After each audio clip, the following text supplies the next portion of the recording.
Waste-to-energy plants are tough places.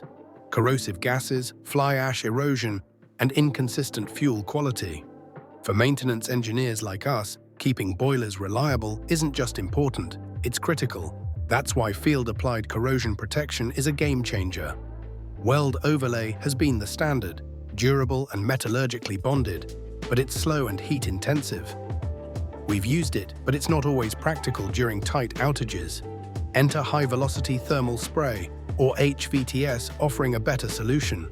No heat distortion, rapid application, and custom alloys for specific flue gas environments. It's mechanically bonded, lasting 10 to 15 years, perfect for aggressive zones like water walls.